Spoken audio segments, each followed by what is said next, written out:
well, we've quit. So we've just come out with a statement to say that we're moving away, temporarily at least, from disrupting the public. I'm an ex-Metropolitan Police Detective Sergeant and worked on murder squads and local borough CID work for 34 years, since 1983 until I retired in 2018. 2019, I walked through an XR demonstration in the middle of Oxford Circus with the pink boat.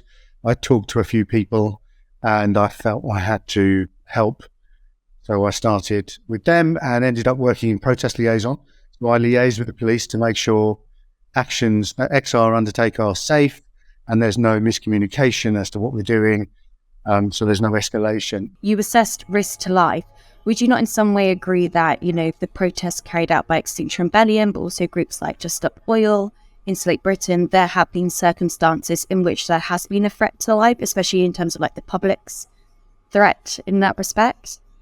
We had the examples of people who had who were prevented from getting into hospital because the ambulances were blocked out the way. How would you respond to that? On behalf of Extinction Rebellion, I have never seen that happen. If there's a blue light run, we have a policy where we get out of the road and let the ambulance come through.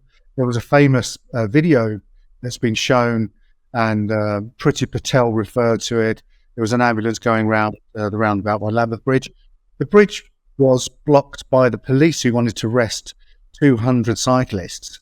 So they blocked it for 6 hours. The cyclists were staying there for 10 minutes and they were happy to get out of the way. So things like that get misrepresented, and we have a very strict policy of getting out of the way of emergency vehicles. Clearly, any disruption in London has the potential of causing, problems for people who are trying to get to hospital. That is clear. Or they're on the bus trying to get to work. That's clear. So you have to look at proportionality. And for example, where I am, the roads are being dug up to try and increase internet speeds. That causes problems for motorists trying to get around. That can potentially slow down people getting to hospital. But because it's for a commercial reason, we all accept it.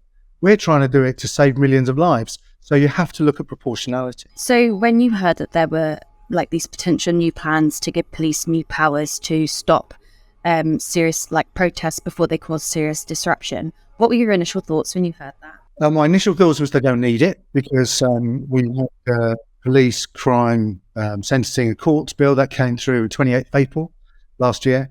And the police haven't used it, apart from Steve Bray in Parliament Square. And, it's just increased the area of the parliamentary zone where you can't use PA without permission. So they've used it for that, but that was there before. It's just a smaller area. So it's badly worded, it's too complex, and it hasn't been used as far as I know. And it certainly hasn't been used with us. So that was useless. And so now they're coming out with another one. And I know Sir Mark Rowley, the Commissioner of Met Police, he's asked for clarification on the balance, how police can balance the right to protest against the right for people to go about their business. Yeah, serious disruption. That is a difficult one. It is nuanced. But the Supreme Court, with the case of the DPP versus Ziegler last year, they explained how you do it. They explained that even if you're in the road and even if you've got a lock on, if you're in the road, there are certain factors that police should look at before they interfere with your right to protest. And that is whether it's time limited, whether your purpose for being there is for the common good, whether there are other offences you're committing at the same time rather than just obstruction. So there's these things the police should look at. And then decide, it's proportionate, document it, and then go in and try and remove the protester. So this is really trying to get rid of the Supreme Court's judgment, in my view. And I think that's, and this government have had a history of trying to obstruct court rulings. They don't like anything which brings up dissent.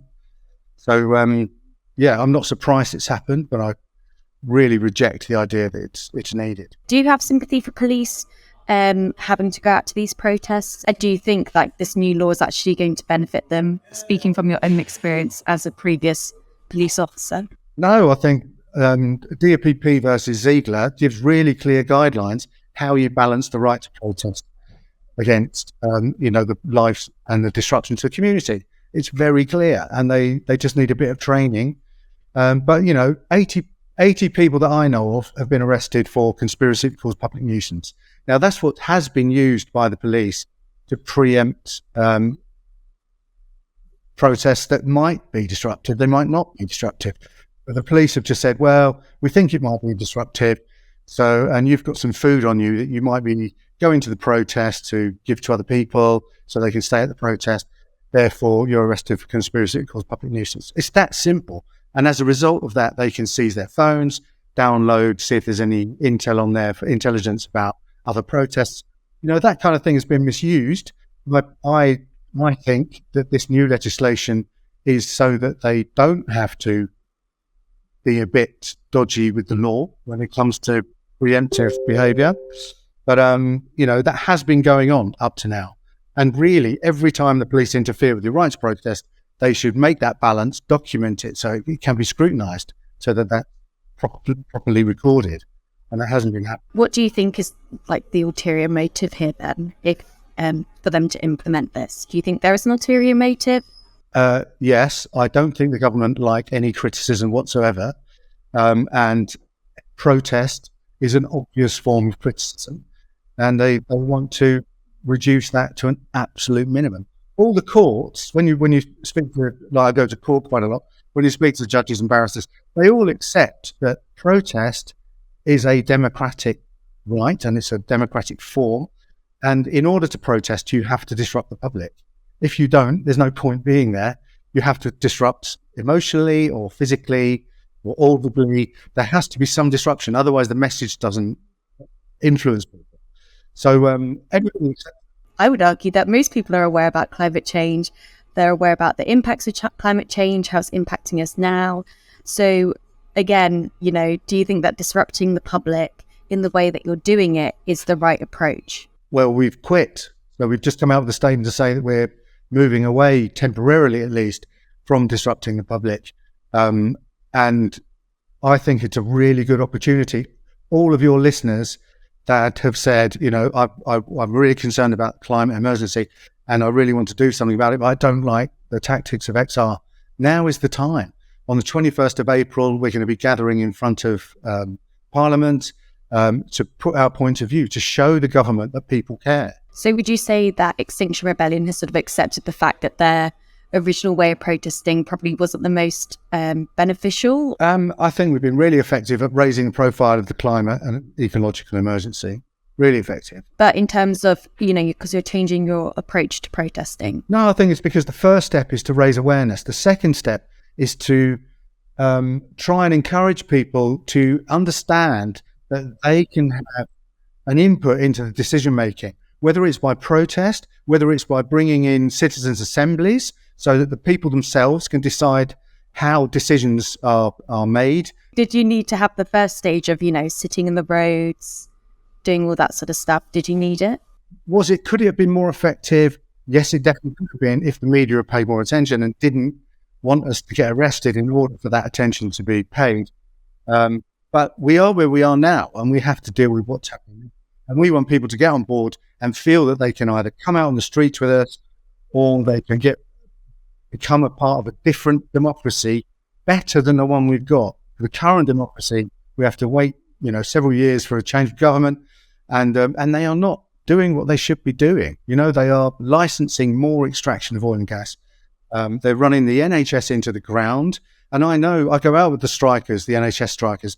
They are not there because they're greedy. They're there to save life, the same as we are. But do you think that the approach that you've taken so far, do you think that is going to get members of the public to feel willing to join in with you now? Do you think that that's going to happen? I've no idea. I mean, what can we do? We're really trying to make change, and we're really trying to send a message to government to, so that they understand what people want. And 80% of the public want greater action taken.